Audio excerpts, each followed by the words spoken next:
装开关插座呢，遇到一个问题，这是卫生间门口的一个双开，往往这个双开呢，一般是控制卫生间门口顶上的一个灯，就这个位置。但是这个位置呢，它没有开灯。另一个开关呢，往往是控制近前灯的开关。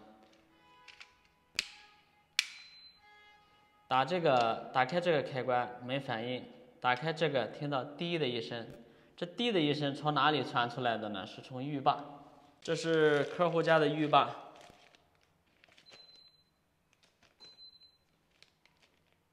开了灯以后是这样的，然后再看这个开关，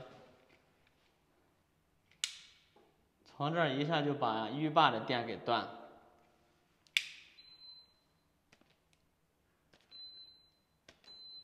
然后我们再看一下近前灯，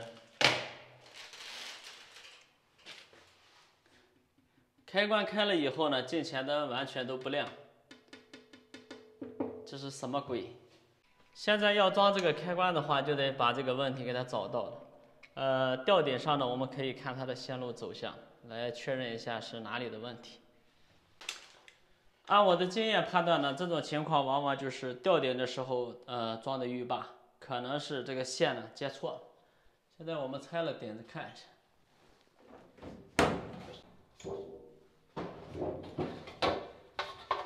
看一下这个浴霸的接线，这是主机输出来的线，然后一边接火线，一边接零线。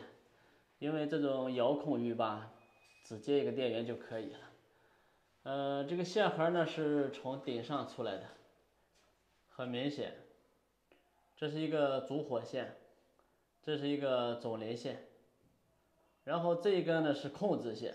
刚才的情况呢，就是因为我们一断电，浴霸整个就断电了；我们一开灯，浴霸整个机器通电了，把浴霸给控制了。这个线是接错了。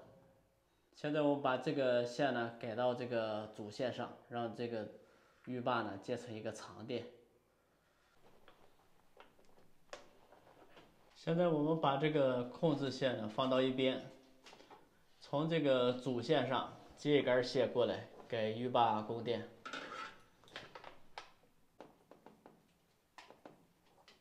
现在我们再通电试一下浴霸，应该没问题了。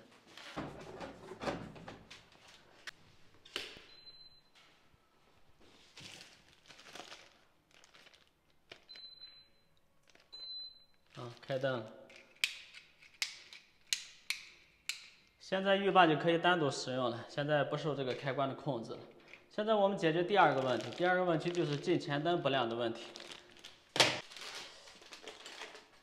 近前灯呢，往往我们都知道，它这个线呢是在这里预埋的，然后上到顶子里边。这边呢，它也有一个线管，还有一个，这是4平方的主线路。这边的一盘线就是近前灯的线，既然在这儿扔着都没有接，现在我们把它拉过来接上。我们拉过来呢，要把它接到哪个位置？就是还是接到这个线盒。一根线呢接它的主零线，另一根线呢就是接这个刚才浴霸拆下来的这个控制线。这样呢，开关就可以控制这个近前灯了。这是铺线的电工不负责任呢，还是这个责任该算谁头上呢？这不能怪吊顶的吧？吊顶的人家还管这些线吗？肯定是不管。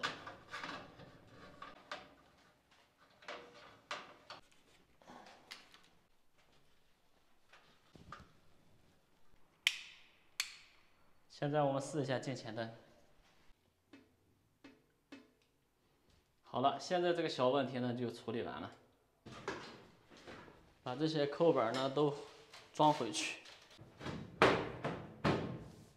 它这里是一个双开，双开呢是一个控制了近前灯，还有一个是控制这个过道灯的。这个地方呢，它木工肯定是忘了开孔了，在这个地方呢线已经上去了。这边有一根单独的线管，这根线就是给这个灯做控制线的。我一个装开关插座的也只能干到这儿了。如果像他这个问题呢，单独过来处理的话，怎么说也得200，没有200没人过来给他干。因为这个装修公司呢我们认识，所以说像这种小问题呢，就是帮忙给他处理了，加不加钱也无所谓，因为长期有一个合作。好了，今天的视频就拍到这儿了，拜拜。